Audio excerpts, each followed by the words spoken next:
Veja no ICL Notícias, segunda edição. Sem anistia. Em ato de 8 de janeiro, Lula veta projeto que reduz pena de golpistas. Vaga no Ministério da Justiça. Ricardo Lewandowski pede para sair e entrega carta de demissão a Lula. O conhecimento liberta. Jair Bolsonaro pede para reduzir pena com programa de leitura. O ICL Notícias, segunda edição, está no ar.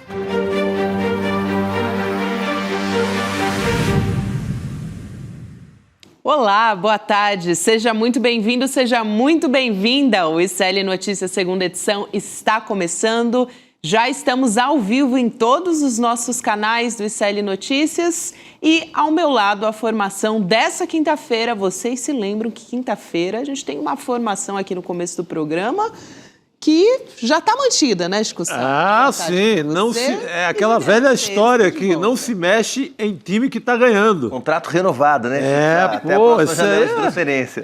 É isso aí. Jogador de Champions League. Jogador de Champions League. Feliz ano novo para vocês, pessoal. Feliz ano novo para toda a nossa audiência. Tá valendo ainda. Muito feliz de estar com vocês mais uma vez nesse meu primeiro ICL de 2026. E no 8 de janeiro, uma data importantíssima para a gente também. Exato. Aliás, mais importante ainda, porque a gente teve o veto total, integral do presidente Lula, do PL da dosimetria, que é um nome rebuscado para o que a gente chama de anistia disfarçada. Era uma anistia envergonhada que eles queriam passar, mas que bom, Lula foi lá e mandou a canetada. Não eles estavam tentando reduzir as penas dos condenados pela trama golpista, o presidente Lula foi lá e falou, não, esse veto...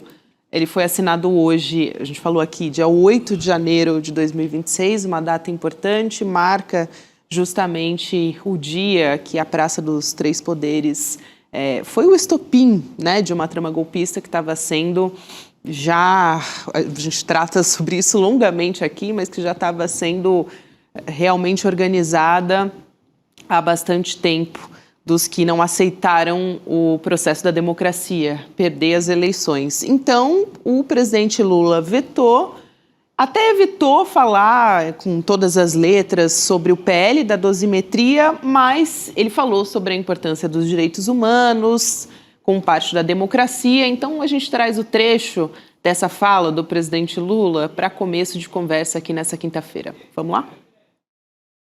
Não faz muito tempo, as principais lideranças do golpe defendiam a ditadura.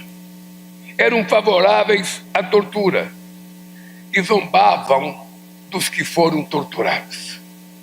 Chamavam os direitos humanos de esterco da bandidagem. Mas foi graças à firmeza das nossas instituições democráticas que tiveram a garantia de um julgamento justo e todos os seus direitos preservados. Talvez a prova mais contundente do vigor da democracia brasileira seja o julgamento dos golpistas pelo STF. Aliás, Elu Vilela já está com a gente aqui, vou dar boa tarde para ela e dizer que durante a assinatura desse veto teve muito aplauso também, né, Elu? O veto à anistia disfarçada ou o PL da dosimetria. Boa tarde, querida. Boa tarde, Gabi. Bagunçando aqui a formação de quinta-feira, me somando aqui a esse esforço de reportagem. Mas, Gabi, o que aconteceu foi que quando o presidente Lula terminou o discurso dele falando que o Brasil não aceita ditadura nem civil nem militar, ele foi aplaudido. E aí o locutor da festa, o mestre de cerimônias, anunciou: agora o presidente Lula assina o veto integral ao PL da dosimetria. A casa veio abaixo, Gabi. Foi realmente uma explosão de palmas e gritos, porque era o que todo mundo estava esperando, que essa proposta absurda fosse logo vetada. E o ministro Lewandowski, que parece a meio caminho de casa, né, foi muito aplaudido também quando se referiu ao fato de que a sentença, né, o julgamento, a sentença desses golpistas, nisso aí não cabe perdão, não cabe anistia, não cabe nenhum tipo de redução de pena. E aí, claro, também foi muito aplaudido, Gabi. Temos o vídeo aqui, enquanto você estava falando, Elô, a gente já viu as imagens, mas para as pessoas terem uma ideia também, sentirem o termômetro do que foi essa assinatura para quem estava presente, tinham ministros, também movimentos sociais, então a gente assiste a esse trecho justamente da assinatura do veto. Vamos lá. O presidente da República, Luiz Inácio Lula da Silva, assina veto integral. Veto integral ao projeto de lei número 2162 de 2023, que diz respeito à proteção do regime para pessoas disciplinadas. Aí, Elô, acho que você pode escrever até... Já descreveu, na verdade, né? Mas pode escrever muito melhor também como é que estava. Você não consegue ouvir mais nada do que o mestre de cerimônia estava dizendo. Isso daí já explica tudo, né? Foi realmente um momento de explosão de alegria no Salão Nobre aqui do Palácio do Planalto. E depois disso, o presidente Lula desceu a rampa para cumprimentar, para estar junto dos representantes dos movimentos sociais, da população daqui do Distrito Federal, que fez questão de vir à frente do Palácio nesse dia marcar essa data, que é a data da vitória da democracia, como disse o presidente. E como também disse Geraldo Alckmin. E eu achei interessante também, Gabi, porque houve uma clara intenção de vincular a vitória da democracia com a possibilidade de promover justiça social. Foi tônica do discurso do presidente Lula também mostrar que só com a democracia é que a gente consegue parar com essa história de favorecer quem tem tudo, né, e desfavorecer quem não tem. Não, é o contrário. Na democracia a gente ouve, ele disse, na democracia a gente luta, na democracia a gente se faz ouvir. Então ele relacionou ganhos de salário mínimo, redução da inflação, todos os avanços na área econômica, ele relacionou isso também ao fato da gente ter uma democracia funcionando. Muito bom, Elô. Primeiro, feliz ano novo para você. Primeira vez que a gente se fala em 2026. Que ano que começou esse, né? Não há dúvida que o 8 de janeiro nunca mais será uma data qualquer, né? Quer dizer, assim como há uma disputa em torno do 31 de março, do 1º de abril, do 7 de setembro, o 8 de janeiro virou uma data sobre o qual nós vamos ter aí muito assunto por muito tempo, né? Ainda mais nesse contexto que a gente está vivendo, que é um contexto de ameaça à soberania nacional, à integridade territorial da América Latina, o ataque à Venezuela. Eu queria te perguntar, Elô, se nesse contexto, eu vi ali que tinham pessoas com bandeira da Venezuela, muitos militantes de movimentos sociais, né? Os movimentos sociais estão muito engajados nessa denúncia à violência que aconteceu na Venezuela, se o tema da soberania apareceu. E eu pergunto isso porque nós estamos vendo mais um festival, né, de vassalagem, de viralatismo da extrema-direita brasileira nesse momento, que não bastasse pedir anistia, pedir liberdade para golpista, chega a incitar a invasão estrangeira no Brasil. O tema da soberania apareceu no discurso do presidente Lula ou de alguma outra autoridade, porque dá para ver que na plateia o tema estava mais do que latente, né? Inclusive, tem uma foto muito bacana de um manifestante que conseguiu descer a rampa aqui do Palácio do Planalto com uma bandeira da Venezuela. Agora, apareceu sim nos discursos oficiais. E quem falou mais abertamente, diretamente, de forma mais clara sobre isso, foi o vice-presidente Geraldo Alckmin. Ele disse o seguinte, ele deu os parabéns ao presidente Lula pela luta pela soberania. Logo, um ponto de destaque do discurso dele. E depois ele deixou muito claro também o seguinte, ele disse, a gente não quer hegemonia, mas a gente quer uma rede de países livres com a prosperidade compartilhada.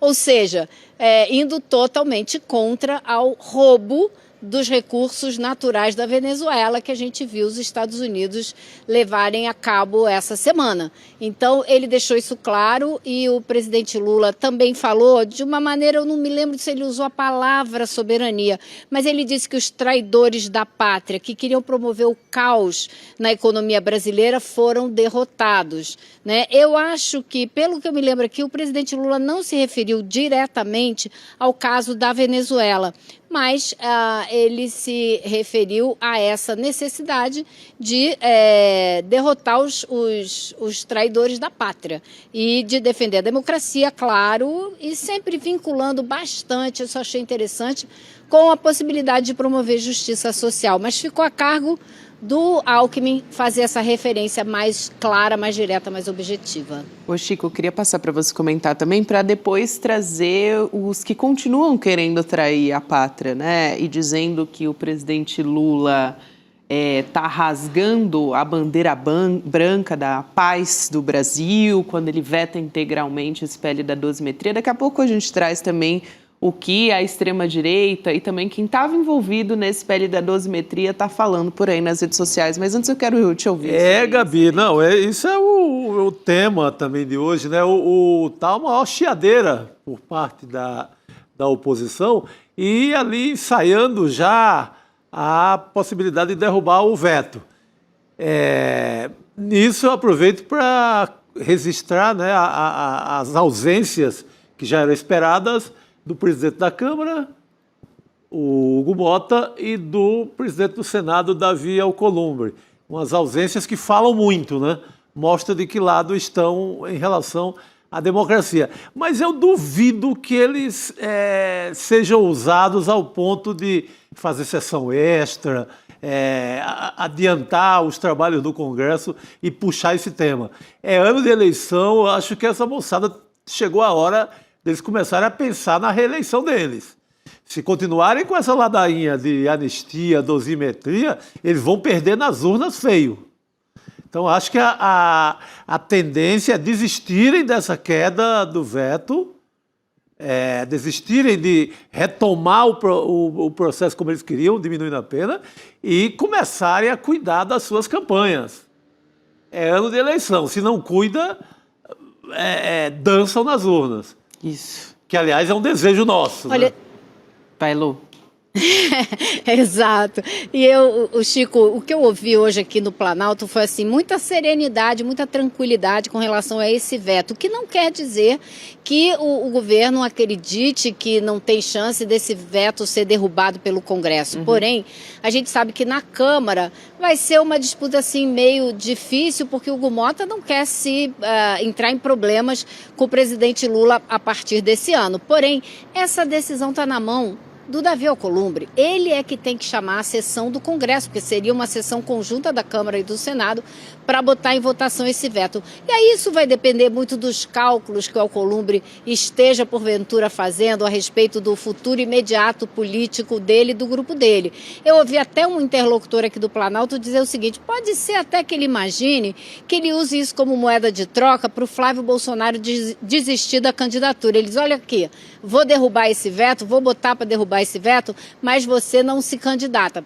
É possível? É possível. De qualquer maneira, o cálculo que se faz aqui no Planalto é que, se tudo der errado no Congresso, esse projeto vai parar na mão do Supremo Tribunal Federal, porque pelo menos dois partidos vão correr para o Supremo e questionar a constitucionalidade desse projeto. E aí vai caber ao Supremo dar uma resposta que todo mundo acredita que será pela inconstitucionalidade, ou seja, derrubar de vez essa ideia de dosimetria, de redução de pena, que Bolsonaro poderia sair de 27 anos para 3, dependendo da conta que cada um faça. Elo, aproveitando aqui, já quero trazer quem são os principais que estão tentando articular a derrubada desse veto do presidente Lula. A oposição até já apresentou um requerimento para pedir, em janeiro, uma sessão do Congresso para tentar derrubar. Então, é uma iniciativa da Carol Dittoni, do PL, que tem apoio de outros membros também da bancada bolsonarista, não só na Câmara, mas no Senado também. E o relator do projeto lá na Câmara, que era o deputado Paulinho da Força, do Solidariedade, que fez assim, foi nas redes sociais, foi ele que disse aquela frase que eu contei aqui, que o presidente Lula rasgou a bandeira branca da paz do Brasil.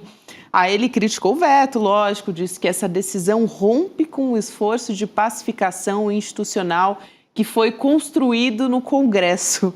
Se a gente pegar ali no passado e tiver memória de como isso foi feito também, de maneira rasteira, aprovado tudo a toque de caixa, enfim, só de esse projeto ter sido colocado em pauta já é um grande absurdo, mas a gente viu aqui a fala na nossa tela e a Carol Gittoni também dizendo que vai começar uma mobilização, que quer a assinatura da maioria dos deputados e senadores para tentar derrubar o veto, enfim, está realmente uma choradeira, como você disse, Chico. Não, uma choradeira. Ela que quer. Eu duvido, né? Não sei o que você pensa, Elô. É difícil essa missão, né, professor? Acho que é quase impossível, né, Elô, que haja uma convocação de sessão extraordinária. Agora, duas coisas chamam a atenção. Aí, uma, essa fala ridícula do Paulinho, né, como se o Brasil tivesse em ebulição social, como se, para pacificar o país, tivesse que dar anistia para golpista. Para pacificar o país, golpista tem que parar de pedir invasão estrangeira no Brasil. Golpista tem que parar de fazer montagem com o presidente Lula sendo sequestrado. Golpista tem que parar de inventar fake news de que o Lula vai ser delatado pelo Maduro. É assim que pacifica o Brasil.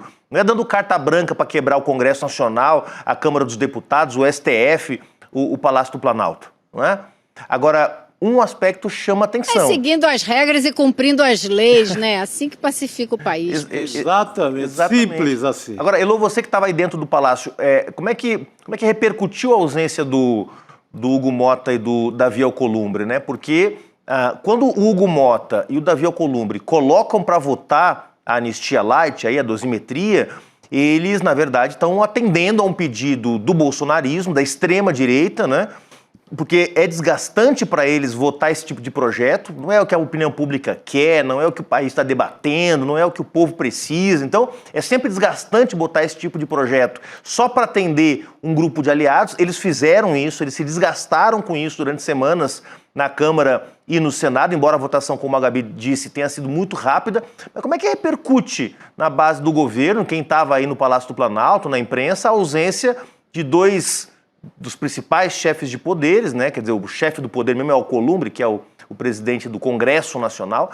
Mas como é que repercute esses dois aliados ausentes? Desculpa te interromper, Juliano, para passar para Elô. Ontem a gente comentava aqui, né, Elô, que presidentes da Câmara nunca estiveram desde que aconteceu o 8 de janeiro. Mas do Senado sim, né? Do Senado sim, a Elô lembrou do Pacheco que esteve, mas enfim, presidente da Câmara não é exatamente até uma novidade, né, Elô? O Pacheco esteve no Congresso, quando a cerimônia foi feita no Congresso. Então, foi o presidente Lula que foi ao Congresso naquele ano. Mas eu acho que existe uma certa tranquilidade aqui até.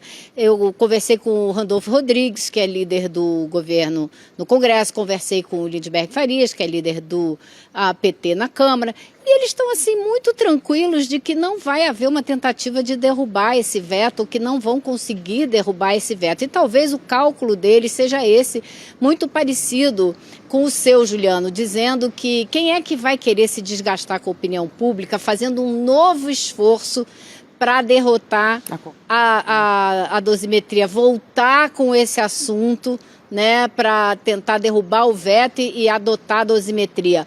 Parece que talvez muito pouca gente esteja interessada em fazer isso, a não ser a ala radical do PL, como vocês falaram, a Carol Detoni, o Sóstenes Cavalcante, aquele que encontraram uma fortuna em dinheiro vivo na casa dele. Essa turma aí ainda está brigando, Flávio Bolsonaro, claro, né? Não seria de se estranhar se não estivesse brigando.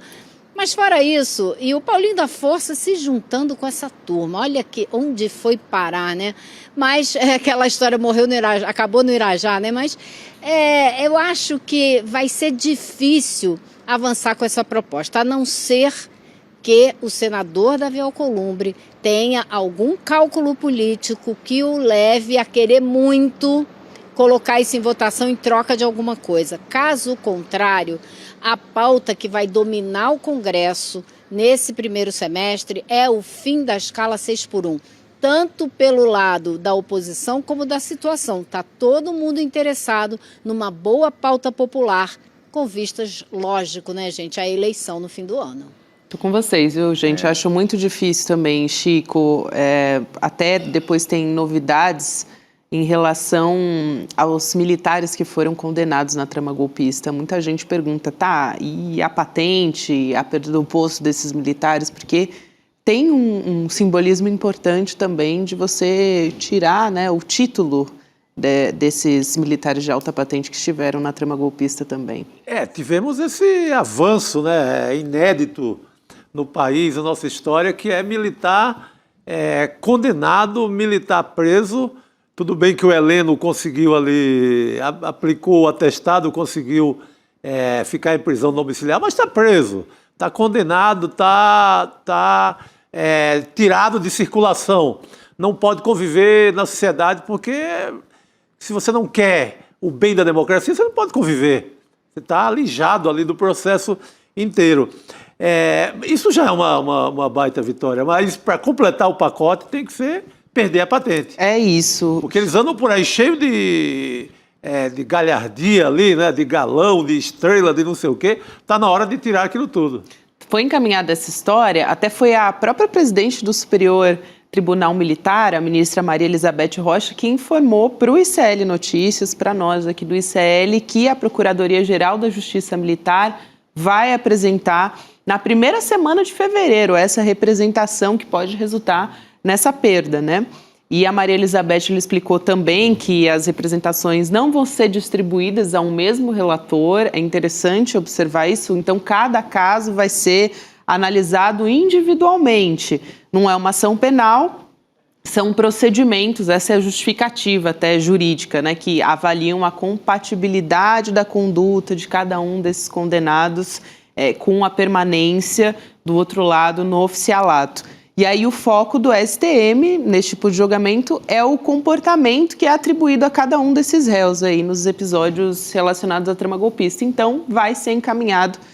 Também era algo que a sociedade aguardava, deve ser encaminhado agora em fevereiro também. Elô. E vai ser por sorteio, né, Gabi? Sorteio, e a imprensa vai poder acompanhar esses sorteios para ver para que relator que foi cada processo, para não ter menor dúvida a respeito da transparência disso tudo.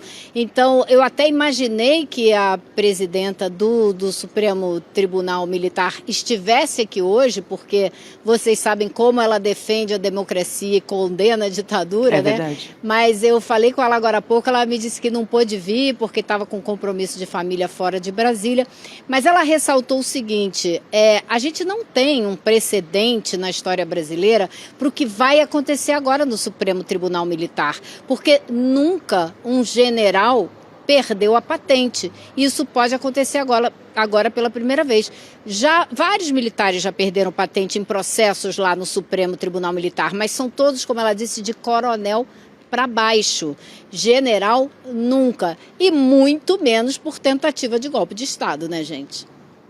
Exato. É inédito, né? Aliás, como foi inédito a condenação dos generais, né? Agora, a possibilidade de perda de patente. Lembrando também que a gente tem, além, né, dos salários que esses militares estão no topo da carreira ganham, também uma série de benefícios que esses caras estão recebendo, né? Quer dizer, presos, né, os generais em regime fechado, né, Chico, com exceção do Heleno, como você mencionou, presos em regime fechado recebendo, né, salário, vinculados ainda, né? Quer dizer, tem o processo também a definição de perda do cargo público, do ramagem na Polícia Federal, também é importante lembrar, né, do ex-superintendente, diretor da Polícia, o Silvinei Vasquez, da Polícia Rodoviária Federal, que também é servidor de carreira, também uma ordem para que ele seja exonerado. Então, isso está acontecendo no mundo civil. Por que não vai acontecer entre os militares golpistas, né? Seria, de fato, a manutenção histórica de privilégios que esses caras sempre gozaram, sempre tiveram, né? E que, mais uma vez, estariam preservados se nada fosse feito. Vamos ver. E é inteligente, né, Elô, a decisão da ministra, justamente porque, né, Gabi, tem aí uma tentativa de não não permitir a pressão que se exerce hoje sobre Alexandre de Moraes, por exemplo, na ação penal, que está na capa de todos os jornais, é o Xandão para cá, é o Xandão para lá, dilui um pouco essa pressão, né, sobre os... Individualizando cada um desses casos, os né, relatores. para cada um desses réus. Elô, eu ainda quero falar com você... Eu acho... Vai lá, rapidinho, para a gente falar do Lewandowski. Eu só ia dizer também. que eu acho que a preocupação dela é para que não se jogue fora o processo todo depois, dizendo que não teve individualização dos casos. Então ela vai pegar um de cada vez para não ter esse problema. Vai ser uma disputa difícil, porque vocês sabem que metade dos juízes ali do Supremo Tribunal Militar são militares e a outra metade é civil. Então não é muito claro o que vai acontecer, mas vai ser interessante acompanhar e a gente vai poder acompanhar. Com certeza, Elô. E ainda quero falar com você sobre a saída do Ricardo Lewandowski, ministro da Justiça e Segurança Pública, porque ele entregou a carta para o presidente Lula, uma carta de demissão. Aliás, a saída do cargo pode acontecer a qualquer momento, né? Oficial, a saída do cargo. Tem um trecho aqui dessa carta que eu posso colocar aqui rapidamente, Elô, na nossa tela, só para a gente destacar e vou te devolver para você contar esses detalhes. Mas ele diz o seguinte em um trecho: eu tenho a convicção de que exerci as atribuições do cargo com zelo e dignidade, exigindo de mim e de meus colaboradores o melhor desempenho possível em prol, de nossos administrados, consideradas as limitações políticas, conjunturais e orçamentárias das circunstâncias pelas quais passamos. Eu quero te passar esse grifo aqui, sem contar, Elô, tudo que a gente conversou desde o início do programa. Ele está saindo num momento que a segurança pública é um tema protagonista não só das nossas eleições, como também num momento político, geopolítico mundial, aqui na América Latina principalmente, né? Pois é, eu ouvi alguns detalhes, assim, porque, como bem disse a matéria do Kleber, nosso repórter aqui do ICL, ele está saindo bem corrido, né? Ele não foi lá conversar com o Lula e negociar a data de sair, ele avisou que está saindo. Então, eu soube de uma fonte aqui no Planalto que ele ficou com uma certa mágoa, porque quando teve aquela chacina no Rio de Janeiro, aparentemente, em algum lugar aqui do Planalto, me parece que foi na SECOM, houve uma proposta de se criar uma Secretaria de Segurança Pública aqui no Planalto, diretamente vinculada ao presidente Lula. Imagino o que isso significaria para o ministro da Justiça. Lula descartou a proposta imediatamente, mas parece que ali ficou uma certa mágoa. E, por outro lado, também, a gente tem que considerar o ministro Lewandowski não é um político. Então, ele não transita com essas, ou não lida com essas disputas políticas com a mesma facilidade que um quadro político transitaria. Ele considera essas coisas todas de uma outra maneira. E eu acho importante também destacar um outro trecho da carta dele, que ele diz o seguinte: a segurança pública, a justiça e os direitos humanos não são agendas concorrentes, mas complementares. Por que eu digo isso? Porque é um outro fator de irritação, digamos assim, do ministro, porque existe um grupo dentro do PT, e é uma proposta antiga do PT, de criar o Ministério da Segurança Pública, retirando da Justiça toda a área de segurança pública, o que tornaria o Ministério da Justiça um ministério muito fraco e não necessariamente daria ao governo um Ministério da Segurança Pública forte, porque não é fácil tirar do chão e montar um ministério, ainda mais com os limites orçamentários, como muito bem pontuou o ministro Lewandowski. Então você pode fazer todo esse esforço e não ter resultado nenhum num ano eleitoral. Então, talvez fosse mais importante você trazer, tudo bem que ele vai sair, você colocar no Ministério uma figura que tenha a capacidade de levar a mensagem do Ministério, que tenha uma boa relação com a imprensa, que divulgue o trabalho do Ministério e adotar alguns programas que talvez dessem maior visibilidade ao Ministério. Eu sei de gente lá dentro do Ministério da Justiça que tem até algumas sugestões que está doido para sugerir para quem for ficar no lugar. Como, por exemplo, você criar um programa bem robusto contra o feminicídio, trabalhar esse tema dentro da segurança pública de maneira bastante contundente. Isso. Um outro ponto seria retomar os territórios que foram ocupados por milícias e traficantes, um a um, para libertar os moradores dessas regiões, porque eles é que são as pessoas que mais sofrem com o problema das milícias e do tráfico. Então, são programas que, se você conseguir colocar de pé em 1, 2 meses e começar a atuar e tiver à frente do Ministério alguém que consiga comunicar isso bem, eu dou um exemplo aqui para vocês. O ministro Padilha, por exemplo, depois que ele assumiu, e não vai aí nenhuma crítica à ministra Nízia, tá? Nenhuma, pelo contrário. Ela foi uma excelente ministra, desenvolveu programas, vacinas, ela fez um trabalho maravilhoso.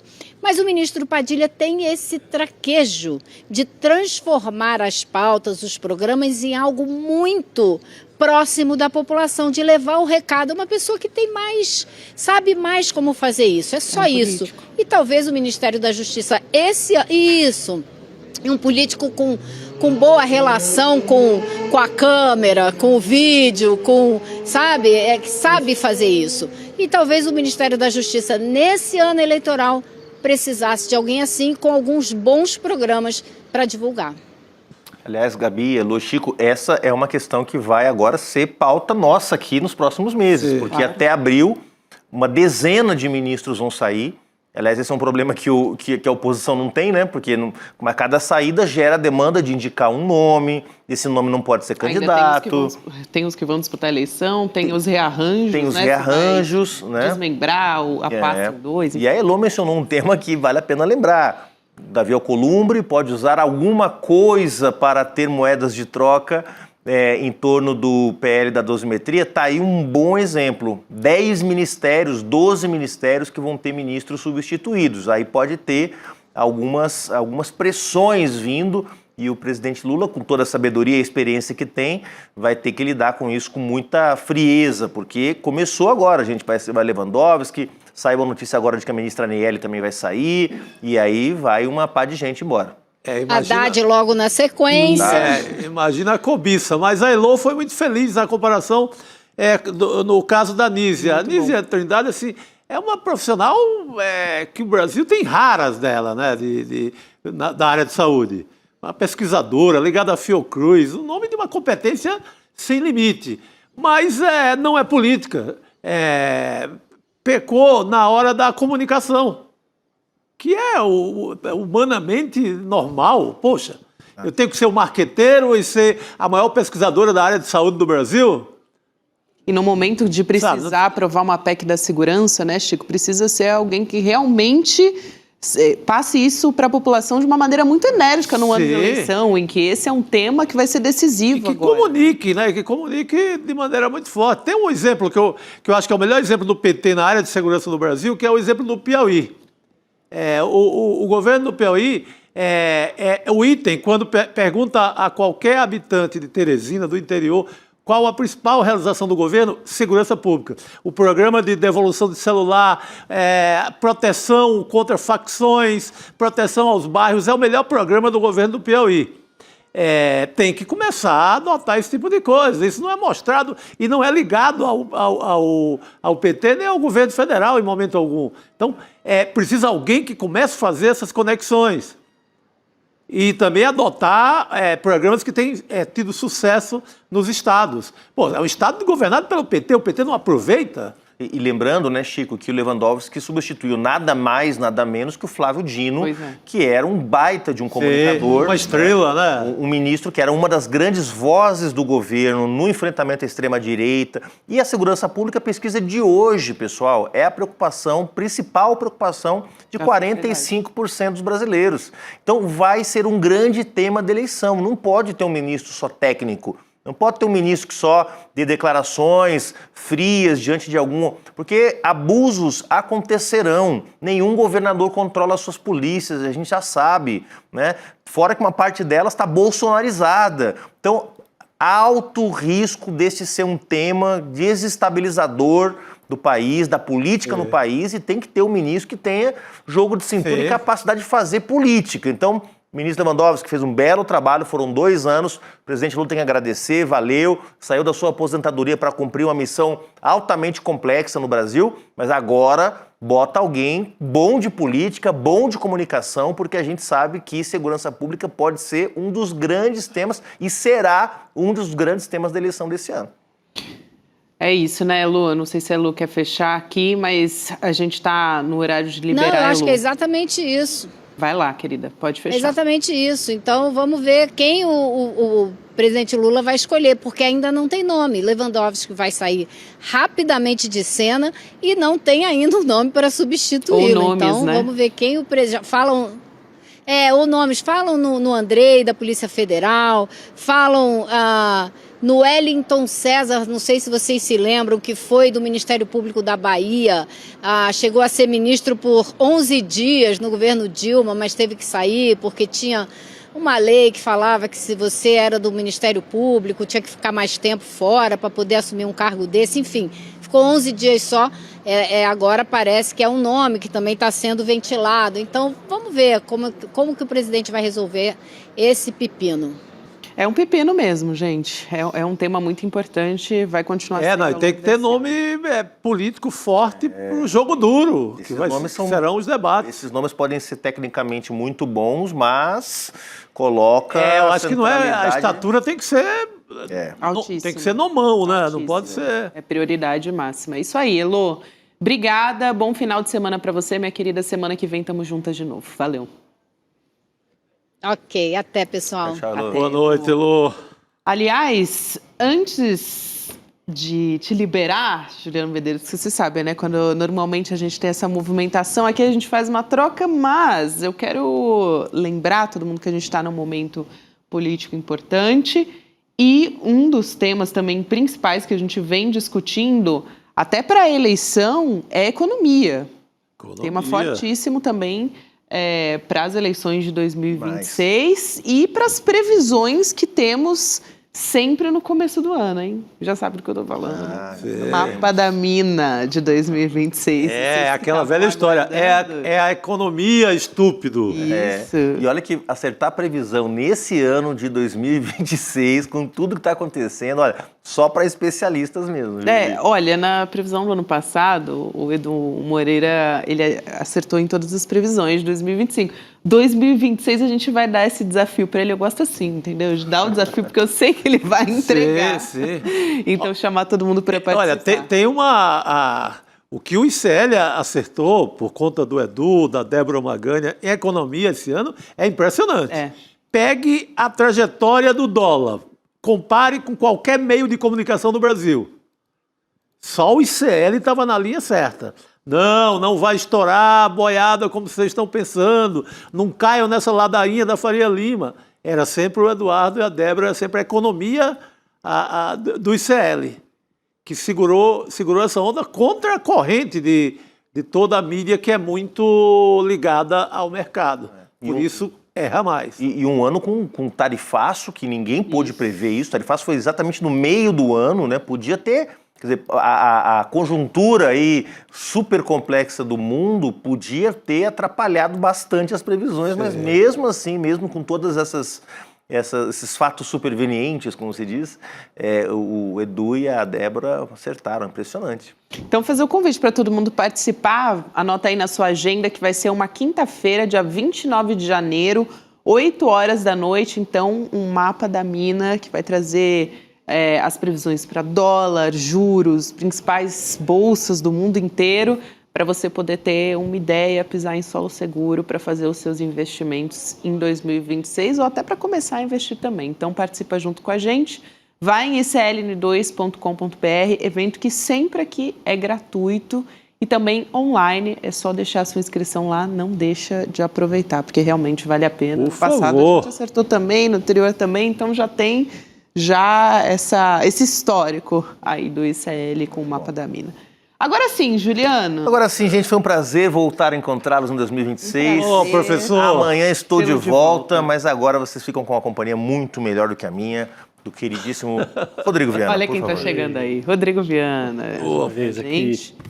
Bora. E temos já a chegada de Rodrigo Viana com atualizações. O homem chega quente, no clima do urgente ali. Internacionais que Rodrigo Viana estava pescando aqui para trazer para a gente. Foi identificado agora há pouco o agente que teria assassinado, que assassinou, né?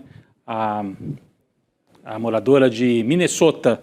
A gente tem a informação, tem o rosto dele. Foi um jornal lá de Minneapolis que fez a identificação, acho que a nossa equipe já tem para colocar aí na tela, o rosto desse agente. Aí, olha, a gente lembra que ontem vários deles estavam com o rosto coberto. Então, aí está o Minnesota Star Tribune, que é o jornal lá da cidade de Minnesota, capital, aliás, o estado de Minnesota, que a capital é Minneapolis, né? Ele foi identificado. Acho que nós temos uma outra foto em que aparece aí, ó. É o agente Jonathan, tá aqui, ó. Vou te ajudar aqui. Me ajuda aí, Rodrigo. Gabi, que eu mandei aqui a foto, tá aqui, ó. Jonathan Ross.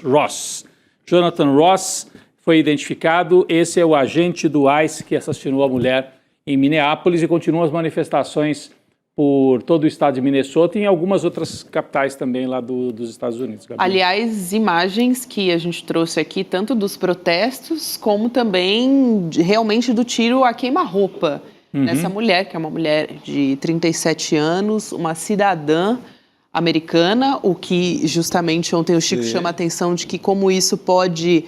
já está ebulindo, na verdade, mas pode ser. Você viu o tamanho algo das como manifestações, né? Tão de fortes. cauda longa, vamos dizer assim, né, Sim, Chico? sim. Importantíssimo. Não, a mulher, uma poeta, assim, longe de ser uma terrorista, como no imaginário trumpista ali, né? Tentou pregar para o país, que estava... Ela só sai, arranca com o carro ali... Assim, nem de maneira brusca foi que atropelasse alguém, Nada. que fosse para cima da guarda, dos agentes, nada. Ao contrário. E assim, é chocante ver, a gente mostrou depois, aliás, antes aqui no ICL Urgente, logo depois que ela toma o tiro, um médico se apresenta e fala, eu quero atendê-la. E os agentes do ICE não vão atender. Não permitem. Tem esse vídeo também.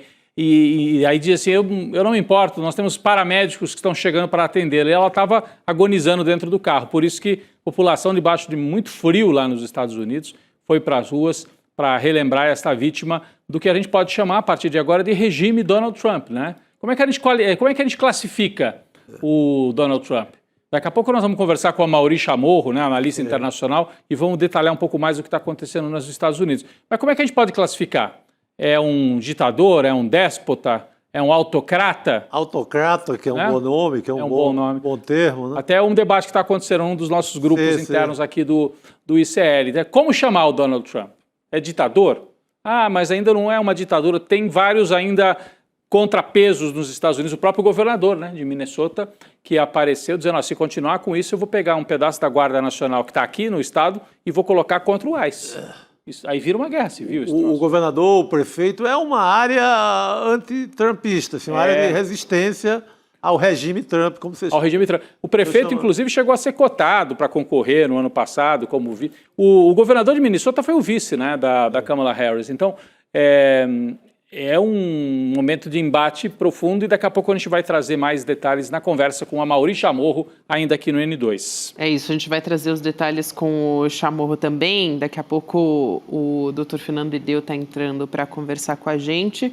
Só fazer a identificação também dessa mulher, que eu acho importante. É uma cidadã americana, que é a Renee Nicole Gould, e também ela era mãe de 3 crianças, escritora, e algo que chamou a atenção, até conversei com o José Arbex sobre isso, e ele chamou a atenção sobre como ela faz parte assim, de um escopo que o Trump e os seus apoiadores também atacam reiteradamente, que é a comunidade LGBTQIAP+.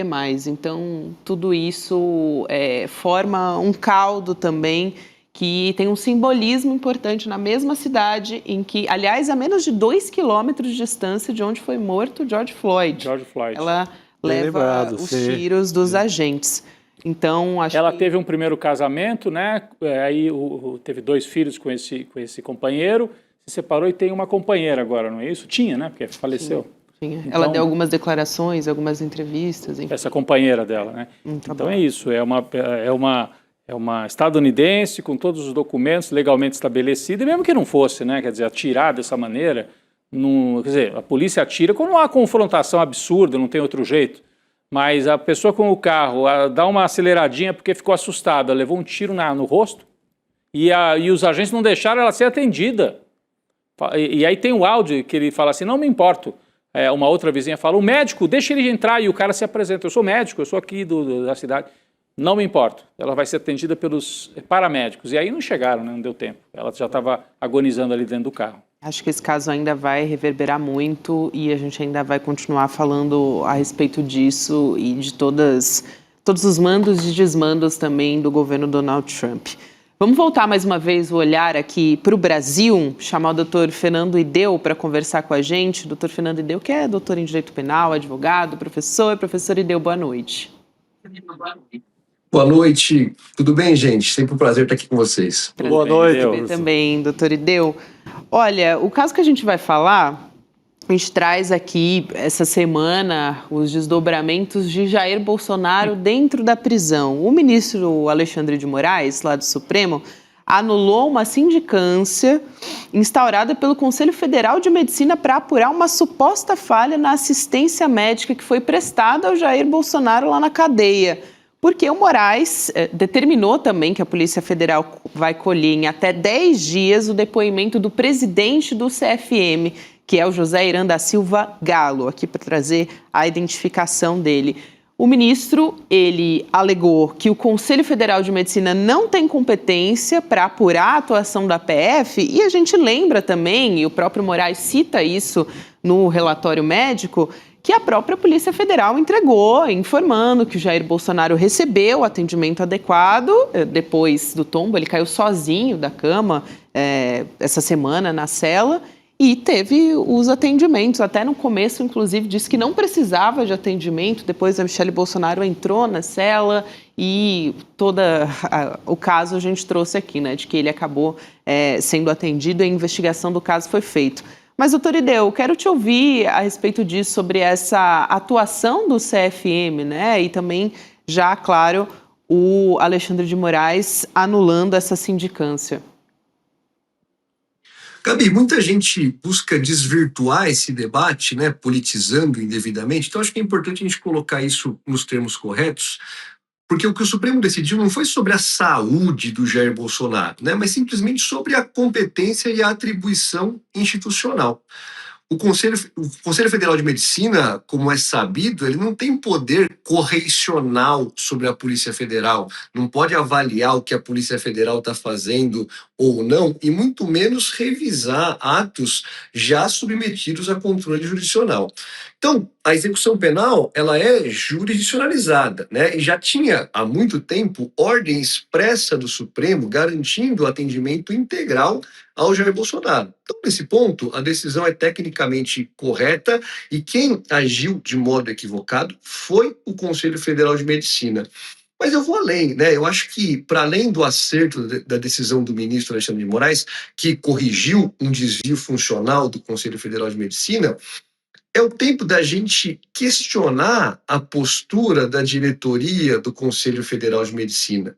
E aqui não tem meio termo, né? Ou a gente está diante de uma gestão que finalmente decidiu assumir uma política institucional de se preocupar seriamente com as condições de saúde dos detentos brasileiros que vivem, diferentemente de Jair Bolsonaro, preso numa cela especial montada para ele na Polícia Federal em condições degradantes, e isso seria louvável, né? Ou então a gente está diante de uma atuação seletiva, ideológica, com um desvio claro de finalidade, porque voltada à proteção e o privilégio de uma pessoa específica, né? E para saber qual dessas hipóteses é verdadeira não é muito difícil, né? A gente só precisa averiguar e questionar da diretoria do Conselho Federal de Medicina quais medidas o Conselho Federal de Medicina adotou nos últimos anos, nos últimos meses, nas últimas semanas, diante das milhares de situações carcerárias de absoluta degradação da saúde dos detentos. Então, acho que é por aí que a gente começa a investigar seriamente qual é a postura do Conselho Federal de Medicina diante das atrocidades que são cometidas diariamente no sistema carcerário brasileiro, para saber se há aí uma preocupação legítima com a saúde do povo brasileiro ou com um desvio de finalidade aí, privilegiando pessoas específicas. A gente até trouxe, né, Rodrigo, essa semana os dados mostrando que a maioria dos idosos aqui no Brasil em condição de cárcere Na verdade, não tem nem metade dos Não, então- que o Jair Bolsonaro tem. Não tem sequer um médico. Se isso, quiser é. chamar um médico, não tem naquela... Estão em locais, estão Muito cumprindo menos pena. assistência 24 horas. Não, estão cumprindo pena onde não tem médico, lamentavelmente. Quer dizer, não é que a gente queira que, porque é assim com todos, então o Jair Bolsonaro também deve ficar sem médico. Não, mas ele já parte de um patamar muito melhor.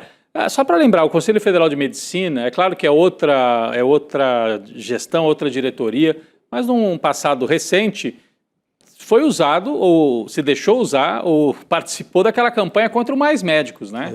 Era contra aquele programa Mais Médicos que levava médicos brasileiros, onde, infelizmente, alguns dos doutores da medicina no Brasil não queriam ir.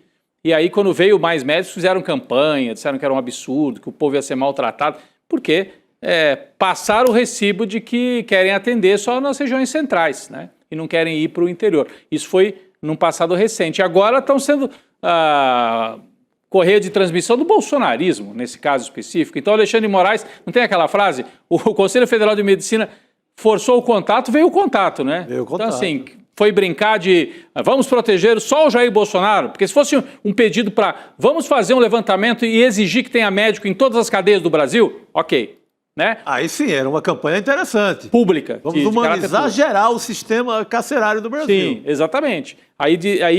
Não, é só nesse caso específico. Então não é medicina. Então a questão é um alinhamento político e ideológico com o Jair Bolsonaro, que, repita-se, foi levado para o hospital depois, não era nada muito sério. O próprio médico dele, eu assisti ontem a entrevista coletiva na saída, ele falou, não, ele tem algumas tonturas e tal, mas está afastado do quadro um quadro mais grave, de convulsões. Está afastado. Então. Mas você tocou no ponto, o ponto é mais médicos.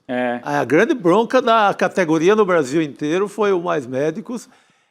Teve um pouco antes com os médicos cubanos, que era dentro do Mais Médicos. Dentro do Mais Médicos, Quando chega a primeira leva de médicos em Fortaleza, eu lembro aquela doutora Cloroquina, que se consagrou com o apelido de doutora Cloroquina, ela agride o primeiro médico cubano a pisar em solo cearense brasileiro. Era um médico negro cubano. Exatamente. Então começa por aí e o pior é saber que até agora segue esse Conselho Federal de Medicina bolsonarista ao ponto de querer uma intervenção dessa, né? Pois é, querer criar um caso em cima...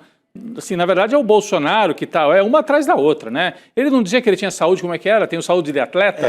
Bastou ser condenado que desapareceu a saúde de atleta, né? Vivia em jet ski por aí, né? Jogava pelada lá na Vila Belmiro, infelizmente. Não, e ali ele já tinha... Ao mesmo tempo que diz estar em condições de ser presidente, né? Queria voltar? Elegível, né? Não é isso, porque... mas ele levou uma facada. Depois de levar a facada, ele participava de pelada jogando futebol. Depois de levar a facada, ele disse que o caso dele na Covid era diferente porque ele tinha saúde de atleta. E agora ele descobre que ele está cheio de problemas de saúde. Talvez até esteja mesmo, mas está cavando uma situação para tentar domiciliar. Para mim está muito claro isso. Total. Agora, tem até uma curiosidade que é interessante, até o doutor Fernando Ideu pode nos ajudar a explicar melhor essa história, mas a defesa do Jair Bolsonaro pediu autorização para que ele participe do programa de remissão de pena pela leitura, que é um programa importante, que existe, um pedido que está na mesa do Alexandre de Moraes também, que ainda não se manifestou sobre isso. Esse programa ele permite um abatimento de pena, né, doutor Ideu, de 4 dias de pena para cada livro lido e avaliado. Só que em Brasília tem uma particularidade, essa remissão vale para alguns livros já listados para o programa. Então, aquela história de palavra cruzada, também vocês lembram que um filho tentou levar para ele na prisão, disse, são livros para ele ler não e tal. Vale, né? Não palavra vale, cruzada não vale. Cruzada não vale, já fica esse alerta. Mas vamos dar uma olhada em alguns desses livros. É uma curiosidade aqui que o Bolsonaro vai precisar ler para abater a pena. Tem aqui, Ainda Estou Aqui, do Marcelo esse ele não vai, não abre. O Conto da Aya, também muito bom, Margaret Atwood. Que deu origem àquela série, né? Exatamente. O Conto de Aya, ou da Aya. É o Conto da Aia. Tem também o Pequeno Manual Antirracista, da Djamila Ribeiro. Excelente também. 1968, o ano que não terminou, do Zueni Ventura. Zueni Ventura, maravilhoso. Crime e Castigo, um clássico do Dostoiévski, e Guerra e Paz também, do Tolstói. O Crime e Castigo é o que, na nossa ilustração aí no YouTube do programa, é o que ele está lendo. Que estaria, é uma montagem, claro, porque ele não vai pegar em livro, porque ele deve ter alergia. Deve ser complicado para o universo dele. Mas que leia, né? Esse programa é interessantíssimo, ele é forte no Brasil inteiro e tomara que, mesmo que não sejam esses livros, deve ter outros no programa mais adequado a ele, ou, sei lá, só uma ficção que não tenha... Porque se tiver qualquer coisa que ele acha que é da esquerda, ele não vai nem pôr a mão, né? Aliás, se ele lê o nome ali, Dostoiévski, ele já vai achar que era comunista, né? Porque é russo, mas é antes da Revolução, mas tudo bem, é preciso explicar para ele. É uma curiosidade, mas é um programa que existe, que está aí a disposição. Esse sim, né? Um programa que está criado para qualquer um que esteja cumprindo pena no Brasil, não é isso, doutor? Sabe o que eu acho mais curioso, Rodrigo, é que muitas vezes essa base eleitoral de Jair Bolsonaro, que busca, né, o direito penal como um instrumento de apaziguar todos os males, todas as propostas costumam ser contrárias à progressão. O que nós estamos falando aqui é de progressão, né? Facilitar a progressão da pena, sair do regime fechado, progredir mais rápido, se reintegrando na sociedade por meio do trabalho ou, nesse caso, da leitura. Né? E como as coisas mudam quando os alvos e os apenados mudam, né? Então, como você tem razão, é um programa que é uma forma, né, de remissão de pena, de antecipar o cumprimento da pena e, consequentemente, a progressão de regime, a saída do regime fechado, pela leitura. Né? Não devia ser só pela leitura, devia ser pelo estudo, efetivamente, deveria ser disponibilizado estudo efetivo também, além da leitura para os detentos brasileiros, trabalho, porque o trabalho não é só um dever do preso, é um dever, mas também é um direito do preso, um direito negado aos presos que querem, muitas vezes, trabalhar para antecipar a progressão de pena e não conseguem. Então, a gente vive num sistema penitenciário totalmente degradado, né? A situação fática que a gente observa é: Bolsonaro está colocado numa situação de regime fechado absolutamente privilegiado, não existe nada parecido no Brasil, né? Não existe nada parecido, e o Conselho Federal de Medicina se preocupa justamente com o detento mais privilegiado, nas condições mais privilegiadas do nosso país. Isso é sintomático, assim como é sintomática essa adesão a mecanismos de progressão de pena, de remissão de pena, de progressão de regime, de acordo com a clientela da vez. E ele tem que fazer uma resenha, né? Um resumo. Como é o que a gente chamava antigamente de ficha de leitura, sabe? Ele faz ali umas linhas, o resumo do livro, principal personagem, faz um resumozinho. Para mostrar que leu de verdade. Que entendeu minimamente o enredo, né? Para não ser aquela coisa chutada. É verdade. Vamos ver se vai ter esse entendimento também, né? Se ele está pedindo, vamos ver. É uma curiosidade que eu tenho, saber quais são os livros, porque esses que a gente mostrou aí são os livros assim mais chamativos da lista, mas tem muitos outros. É capaz, ele vai achar algum lá que ou dois. Tomara, ele vai melhorar, porque a leitura dá ajuda bastante a humanidade. Até porque tem um limite por ano ali para ele escolher, né? São 12 obras por ano. São 12? Ali, né? Tá. Então, por mês, né? Aquela leitura ali. Esses são alguns livros que a gente destacou aqui também, da leitura que... Não sei, vamos ver se o Jair Bolsonaro vai escolher esses livros aí. Tem clássicos, né? A gente indicaria aí essa leitura, como diz a nossa chamada aqui principal, o conhecimento liberta, né? O conhecimento liberta, Jair. Crime e muito castigo, por enquanto. Pois é. Professor Ideu, um prazer te receber por aqui também no N2. Um abraço e até uma próxima. Obrigado. Obrigado, Gabi. Sempre uma alegria estar aqui com vocês. Até a próxima. Boa noite, professor. Valeu. Também, professor Ideu. A nossa equipe foi lá, né? Pescar os livros um por um para poder já trazer aqui para a nossa audiência também essa... tempo ele vai ter, né? Essa curiosidade. Tempo para leitura ele vai ter. Se ficar indo para o hospital toda hora, não, né, Chico? Porque vai para o hospital, volta para o hospital e não lê nada. Né? É isso aí. Só bula de remédio, e olhe lá. É isso. Rodrigo... Vamos trocar de assunto para trazer um outro tema que tem sido muito mobilizado. Aliás, essa semana aqui no N2, A gente não conseguiu falar muito profundamente sobre isso, mas quem trouxe a atualização foi o Luiz Costa Pinto, né, sobre o Banco Master. Verdade. E tem uma história da Polícia Federal agora identificando os indícios de que o banqueiro Daniel Vorcaro, ele ordenou diretamente ações coordenadas nas redes sociais para defender o Banco Master, atacar autoridades públicas também e descredibilizar os jornalistas. A atualização que a gente traz aqui, que constam essas informações da análise preliminar do celular do Daniel Vorcaro, empresário, que foi apreendido esse celular no dia 17 de novembro durante a prisão dele. Uma informação também que foi divulgada pelo Aguirre Talento, jornalista, no estado de São Paulo e que a gente tem no nosso site, no slnoticias.com.br também. E aí a PF encontrou diálogos em que o Vorcaro, o empresário, ele repassa ordens para intermediários que não integram formalmente o quadro do banco. Então, essas ordens eram para que essas pessoas promovessem ali conteúdos favoráveis ao Master, organizassem ataques virtuais também contra pessoas e instituições que fossem consideradas hostis para os interesses do Banco Master. Só que a defesa do Vorcaro não se manifestou a respeito disso até agora. Até tem influenciadores que estão sendo avaliados dentro dessa investigação da Polícia Federal também, que eles teriam sido contratados até para defender o Banco Master e atacar o Banco Central diretamente. Duas novidades de hoje que eu vi, Gabi. Uma é que as pessoas observando bem os vídeos, até a gente tem um desses vídeos, você percebe que a fala de vários influenciadores seguia a mesma linha, com os mesmos argumentos, às vezes quase com as mesmas frases. Sim. Então você pegava 3 influenciadores dizendo, a gente está chamando de influenciadores, esse pessoal que tem muitos seguidores nas redes e que aparentemente essa turma foi contratada para defender o Master. Como? Levantando suspeitas sobre o Banco Central. E é um roteiro parecido com o que o ministro lá do Tribunal de Contas da União está fazendo. Então parece uma operação casada. Tribunal de Contas ataca o Banco Central, intimida. O Toffoli também, que agora está quietinho, mas tomou algumas atitudes suspeitas. E influenciadores nas redes para levantar suspeitas. O Banco Central não devia ter feito a intervenção, errou. Tinha outros caminhos para fazer e fez errado.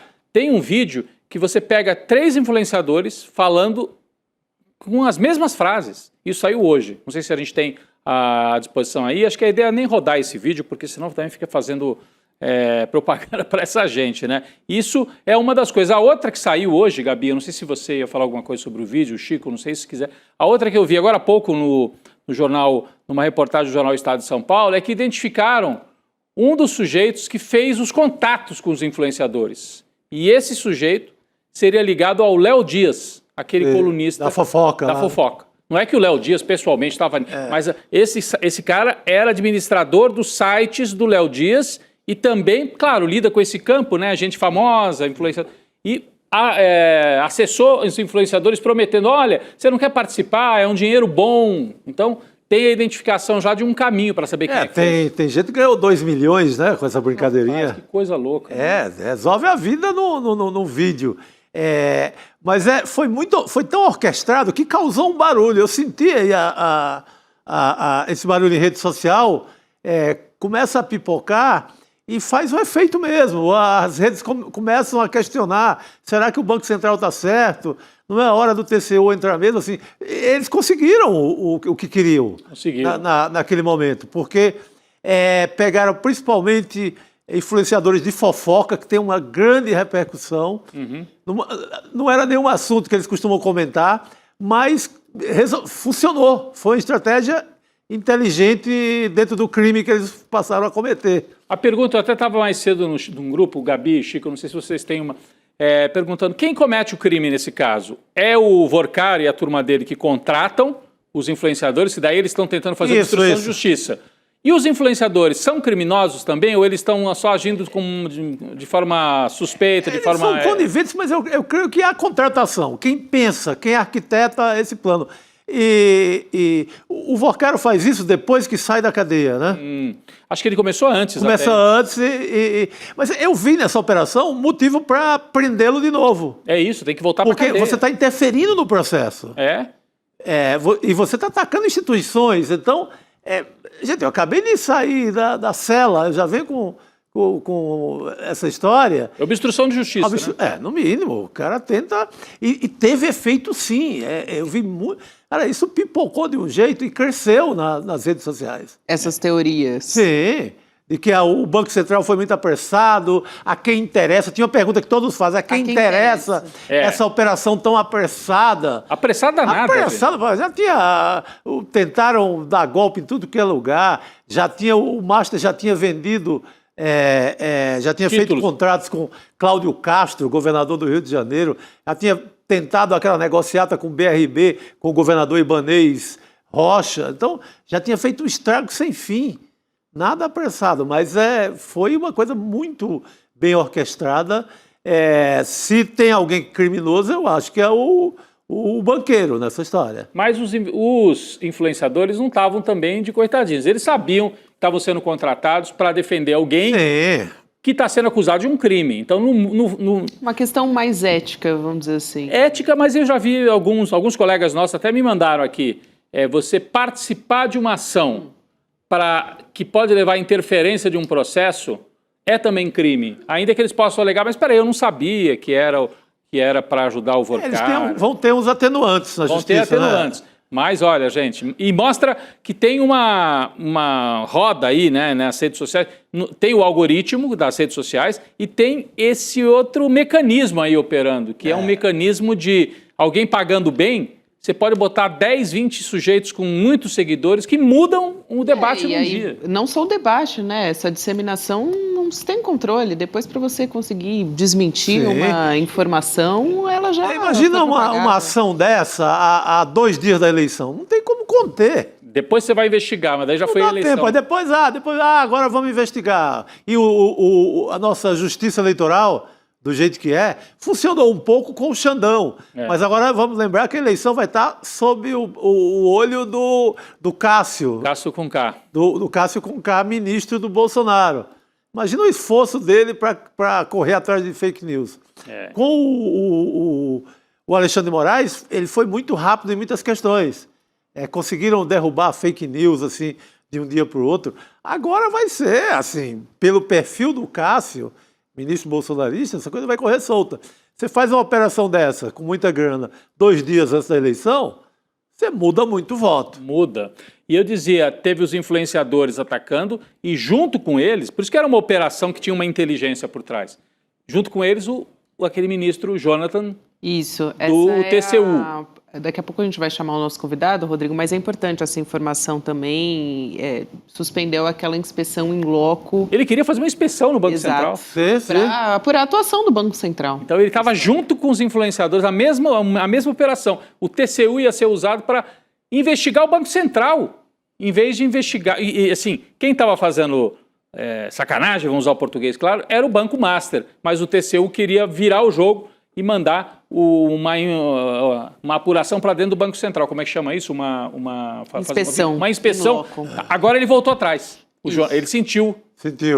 Aí o plenário do TCU tem que se manifestar para daí, né, a suspensão fica, vamos dizer assim, permanente até que o plenário do TCU se manifeste a respeito disso. Vamos seguir atentos. Até porque ele estava sendo pressionado também por colegas, né, por essas decisões, vinha sendo muito questionado também, justamente por tudo isso que a gente vem comentando aqui. Até o senador Alessandro Vieira protocolou ontem uma representação junto à PGR, pedindo também uma investigação sobre o ministro Jonathan de Jesus por uma suspeita de abuso de autoridade. O Alessandro Vieira, senador. Alessandro Vieira, olha lá.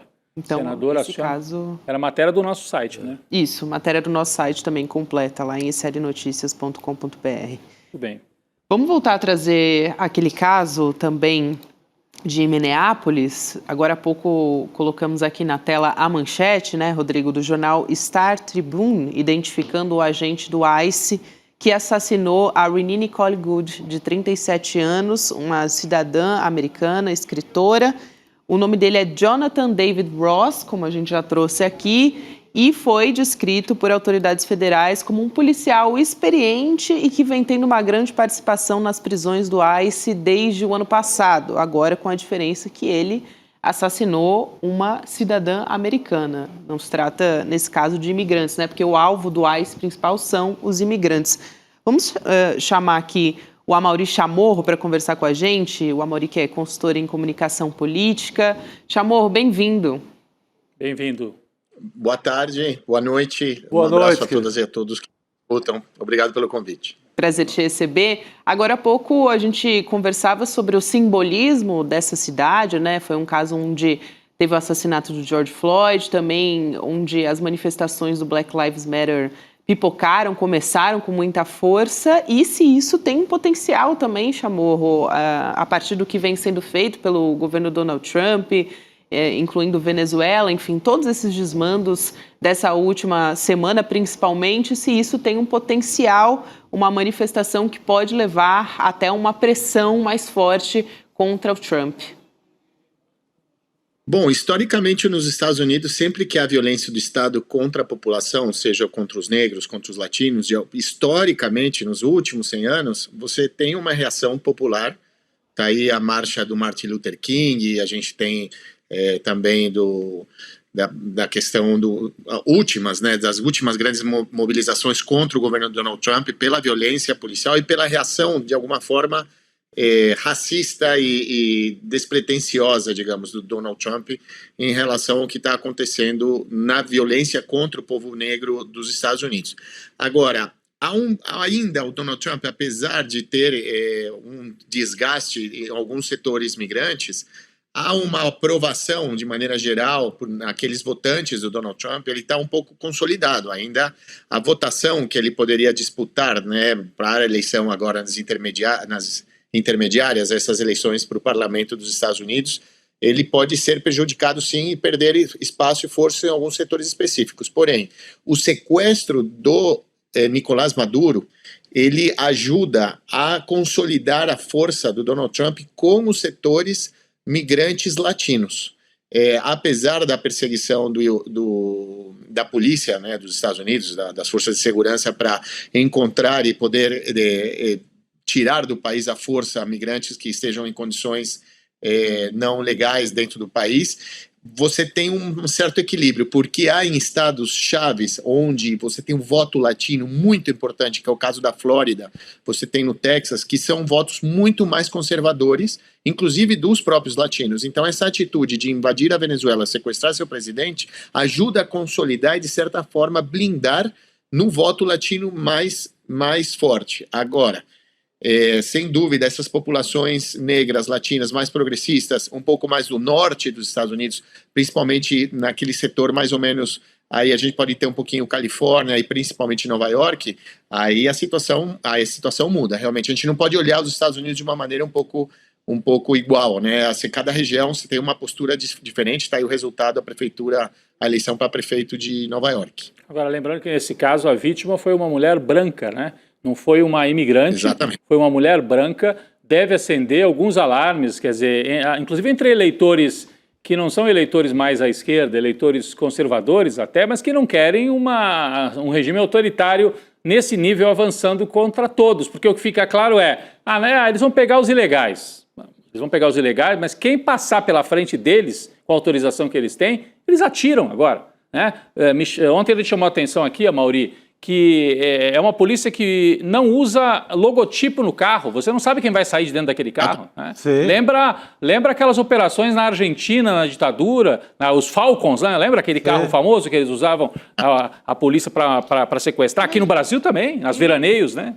Frias, com placa fria, em todos os lugares. E aí eles entram sem logotipo, com o rosto coberto. Com uma mulher sozinha no carro. Com uma mulher sozinha. Dizendo, abre a porta e já vai tentar abrir a porta. Quer dizer, quem não se assustaria? Eu, como mulher, me assustaria. Claro, vem um brutamontes ali, que você não sabe de onde está vindo.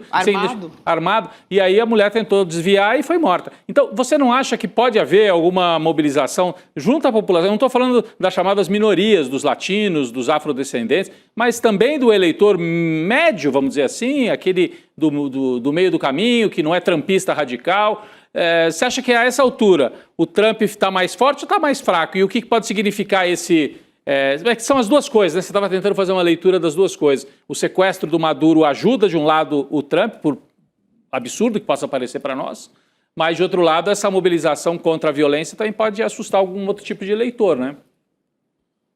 Tudo depende do desempenho da economia dos Estados Unidos. A população dos Estados Unidos é muito influenciada por se a inflação está controlada, se eu tenho trabalho, se eu consigo me endividar mais e se eu tenho uma percepção de que a economia está crescendo. Se a economia está crescendo nos Estados Unidos, não me importa se morre branco, morre negro, homem, mulher, judeu, se bombardeia a Síria, se invade Venezuela. A população estadunidense, ela funciona muito em torno dessa situação econômica. O Biden, ele teve um grave problema econômico durante a sua gestão, e aí sem contar a barbeiragem do Partido Democrata de ter lançado uma pessoa que tinha já problemas cognitivos, né? Isso não faz nenhum sentido. Obviamente ia perder a eleição, e aí a Kamala foi uma tentativa de remendo que não deu certo. Porém, a situação econômica dos Estados Unidos, ela também não é que está tão boa nesse sentido. E se a economia não melhorar e o Trump não conseguir rapidamente entregar algo econômico na macroeconomia que as pessoas sintam através dessas medidas, né? Porque ele fala, estou pegando o petróleo da Venezuela, estou invadindo a Venezuela, estou expulsando os migrantes, eu vou pegar a Groenlândia, eu sou agressivo contra a China, mas aí se a situação econômica do país estiver ótima, beleza, está justificado. Agora, se apesar de tudo que eu estou fazendo, e além de assassinar uma mulher branca, porque é bem colocado, a instituição que assassinou essa pessoa é a instituição que é uma espécie de uma Gestapo, né, contra os latinos, que procura, eles chamam de redadas, né, para caçar latinos por todos os Estados Unidos. Eu tenho, por parte de pai, grande parte da minha família mora nos Estados Unidos, todos há muitos anos, já legalizados. Tem uma parte da família que é estadunidense, nativa mesmo, mas a situação é um pânico. Você tem as ruas de Nova York, por exemplo, eu tenho bastante família que mora lá, durante muito tempo vazias, porque a grande parte da população, e mesmo que seja latina e não tenha problemas legais, prefere não estar na rua, prefere não sair, justamente pelo medo de ser perseguido. Então, há uma sensação complexa nesse sentido. Agora, se a economia, como eu te disse, se a economia vai bem, tudo pode ser justificado para o estadunidense, inclusive porque as matrizes informativas dentro do país ajudam a ponderar, digamos, né, as posições que, de repente, possam ser um abuso ou, de alguma maneira, cruzar essa linha de direitos humanos, que para os Estados Unidos é uma coisa bem peculiar, né? Bem hipócrita. Tendo Guantánamo, eles estão preocupados com direitos humanos na Venezuela. Aliás, só para complementar informações sobre a história, Chico, há uma preocupação ali das autoridades de Minnesota também, porque o Departamento de Apreensão Criminal de Minnesota, que é uma agência estadual de investigação forense, foi barrado dessas investigações sobre o assassinato dessa mulher, porque o FBI entrou na investigação e eles comunicaram que os funcionários estavam retirados imediatamente do trabalho a partir da entrada. Era como se tirasse a Secretaria de Segurança Pública de um estado brasileiro e federalizassem o caso, é isso, né, Gabi? Exatamente. Exato. Então existe essa preocupação. Inclusive porque o crime foi cometido por uma agência federal. Né? Então ele se transforma num crime federal. Mas a gente tem que também levar em consideração o seguinte, já é o terceiro estado que ameaça se levantar contra o governo Trump, né? Vamos lembrar, Califórnia, a gente também tem o sul dos Estados Unidos, que decidiram, de alguma maneira, atuar contrariando as leis, a Constituição, digamos, convocando a Guarda Nacional e as próprias polícias se enfrentarem, porque nos Estados Unidos, a diferença do Brasil, existe uma polícia que responde ao prefeito, né? Existe uma polícia que responde ao Estado, existe uma polícia que responde ao governo federal dos Estados Unidos. E essas polícias, dependendo do tipo de crime, cada uma tem uma área de atuação específica. Agora, você pode ou não também convocar a defesa do Estado, já que é uma federação. Então, há algumas contradições. Por exemplo, cada Estado tem um tipo de legislação sobre a questão do porte de arma. Você pode ter uma cidade que é a favor do porte de arma e na fronteira dessa cidade, você cruza a rua, o outro município não pode ter porte de arma. Então, essa federalização, digamos, né, dessa aplicação da lei no território, ela ajuda também a tensionar de alguma forma. Por quê? Porque ela permite uma certa autonomia dos governos estaduais em enfrentar o Donald Trump, inclusive usando a força do Estado, da defesa do Estado, porque supostamente eles não estão de acordo com algum tipo de decisão e isso se resolve na Suprema Corte. O Tim Walz o governador Tim Walz, né, que é o governador de Minnesota, que a cidade é Minneapolis, o estado Minnesota, né? A gente se atrapalha às vezes com isso aqui no Brasil. Mas o governador disse que se continuasse do jeito que estava, ele podia pegar as tropas da Guarda Nacional sob chefia dele, porque é estranho, é Guarda Nacional, mas tem um pedaço que fica acantonado lá em Minnesota e que ele comanda. Ele falou, se continuar assim, eu vou pegar a Guarda Nacional aqui de Minnesota para bater de frente com os agentes do ICE. É isso que o Chamorro está chamando a atenção. Aí você levaria a um confronto... Quase uma guerra civil, né? Que é uma coisa que o Airbag vem alertando, né? Há bastante tempo aqui no ICL também. Isso, e vamos lembrar que isso já aconteceu, inclusive, no Texas, né? Há uma situação de tensão, mas há uma questão de... Também há uma questão, muito importante, que é já a legitimidade dessa força bruta do Trump na gestão do mundo, né? Eu gosto de um Estados Unidos forte que atropele e que se faça sentir. Porém, existe nos Estados Unidos a hipocrisia de fazer de conta que é por conta da liberdade, da democracia e da defesa da nossa soberania. Já o Trump é por conta do petróleo, é porque eu não gosto de latino, porque eles são feios. Olha o que ele falou da Venezuela, né? Dos venezuelanos. Que absurdo. Povo tão horroroso, feio. Eu nunca vi gente tão feia assim. Então, essa postura dele desmonta essa imagem que os Estados Unidos vêm há 300 anos construindo, de serem espécie do farol, né, que guia a democracia, o mundo, o desenvolvimento científico, a economia, as liberdades, né, o capital de maneira geral. Então, os Estados Unidos, com o Donald Trump, perdeu essa postura, ele perdeu essa vantagem que é uma certa ascendência cultural no planeta, porque os Estados Unidos, nesse grande esforço de polícia do mundo, livrava os países dos seus ditadores e de regimes autoritários. Então, o Donald Trump faz com que os Estados Unidos olhem essa narrativa no espelho. Então, fala, mas pera lá, aqui, então, eu tenho um serviço que persegue migrantes, que precisa, de alguma forma, isso é importante, precisa de muito apoio dos municípios. Há uma variável importante. Quem tem a lista de migrantes ou não migrantes é o município, não é o governo federal. Então, o registro no município, muitas cidades convidaram, as cidades mais, governos mais fascistas, convidaram o ICE e entregaram informação e falaram, olha, aqui a gente sabe que tem migrantes ilegais. Então, eles começaram a fazer, inclusive, é uma tragédia, a fingir que iam dar o visto para os migrantes. Eles estavam esperando casamentos, batizados, invadindo escolas. Isso eu te falo não só porque as notícias quase não saíram, mas a minha família, eu estou te falando porque são realidades que aconteceram, que não a minha família não passou por isso, mas vizinhos, amigos, né, conhecidos, de alguma forma passaram por esse tipo de coisa. E esse tipo de ação acontece pela conivência e participação direta de prefeitos e prefeitas. Agora, já há uma parte dos Estados Unidos que disse não, mas não pode impedir a vinda do ICE, a entrada do ICE, mas não coopera nesse processo de perseguição aos migrantes que estão em uma condição de ilegalidade no país por não terem o visto. O Chamorro citou aqui o caso em que o Trump foi extremamente racista, né, falando de que eram pessoas feias, extremamente feias. Aí eu queria trazer aqui uma fala dele, na verdade, aí sim falando de um homem feio, né, o Donald Trump, numa entrevista com o New York Times, falando sobre petróleo, na verdade, e aí já trazendo a Venezuela nessa história. Ele disse que o governo dele vai seguir administrando a Venezuela, extraindo petróleo das reservas deles por muitos anos. Aliás, o Rubio foi quem passou aquele cronograma de transição e a extração do petróleo e, entre aspas, né, da ida das companhias estadunidenses para lá, como se fosse uma coisa assim muito fácil também, né? Ele sequer conversou, acho que marcou uma reunião com o povo do petróleo. Pois exatamente.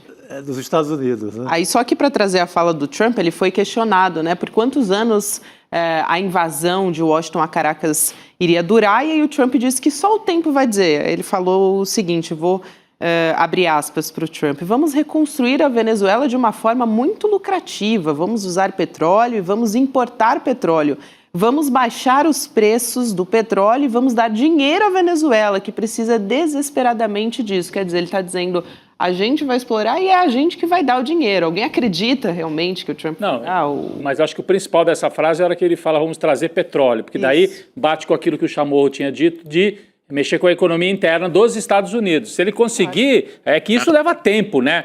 O refino do petróleo da Venezuela é um refino difícil, porque o petróleo é pesado.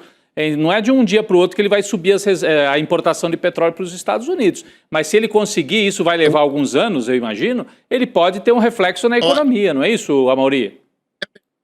Na verdade, quem descobre o petróleo na Venezuela foram os estadunidenses. Quando eles se dão conta, isso foi em 1914, quando eles se dão conta do tamanho da reserva da Venezuela, eles constroem parte da sua infraestrutura energética para receber todos os tipos de petróleo da Venezuela. A Venezuela tem vários tipos de petróleo, alguns já quase desapareceram, que é o petróleo leve, muito bem explicado por você, e a gente tem majoritariamente o petróleo extra pesado venezuelano. Porém, as termoelétricas, para gerar energia elétrica, o asfalto dos Estados Unidos é feito com o petróleo da Venezuela. Você tem a infraestrutura de produção das refinarias para gasolina de avião, de caminhão, ou seja, a estrutura energética dos Estados Unidos ela é preparada para receber esse óleo venezuelano, que tem, além de você já ter infraestrutura preparada para isso, você está a 3 semanas de navio. É muito perto, é diferente de 45 dias para que um barco saia da Arábia Saudita com petróleo e chegue nos Estados Unidos. Então, os Estados Unidos têm essa necessidade de controlar uma reserva petroleira importante. Os Estados Unidos é um grande produtor de petróleo, porém o tipo de petróleo dos Estados Unidos, majoritariamente, é do fracking. Então, um petróleo, primeiro, muito caro de se produzir. Então, se qualquer variável do preço do barril do petróleo já inviabiliza a produção do fracking. E, segundo, um custo ambiental incalculável. Então, o petróleo venezuelano é perfeito para eles. Mas, além disso, há outras questões importantes. A Venezuela tem umas maiores reservas de ouro, de gás e de cobalto. O cobalto é um mineral raro que é fundamental para a produção de computador, de satélite, de celular, de tudo que precisa das grandes big techs, depende do cobalto.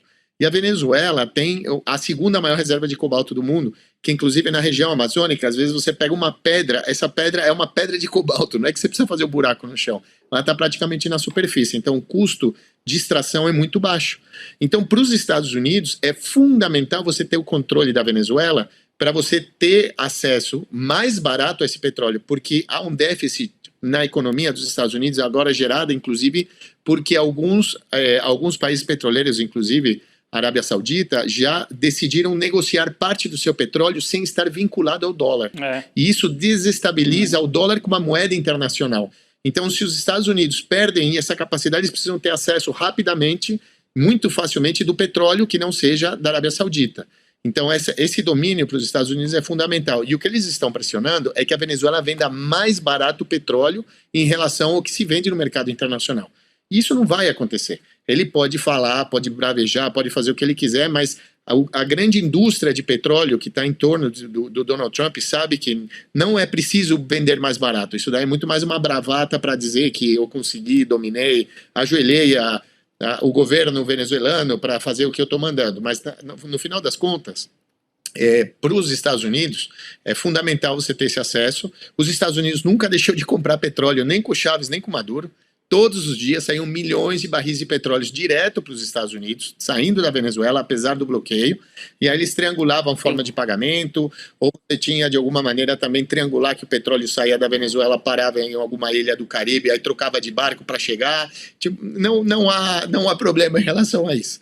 Mas os Estados Unidos dependem da sua economia, assim, neste momento, que é um momento de debilitamento, inclusive geopolítico dos Estados Unidos no mundo, de ter o controle absoluto da maior reserva de petróleo do planeta, que é a Venezuela. Com certeza. Chamorro, excelente sua explicação aqui, muito didática também, trazendo muito conhecimento aqui pra gente no N2. Um prazer te receber. Um abraço. Obrigado, Amaury. Obrigado. Obrigado. Para mim é sempre uma honra estar aqui com vocês, um prazer enorme, sempre à disposição.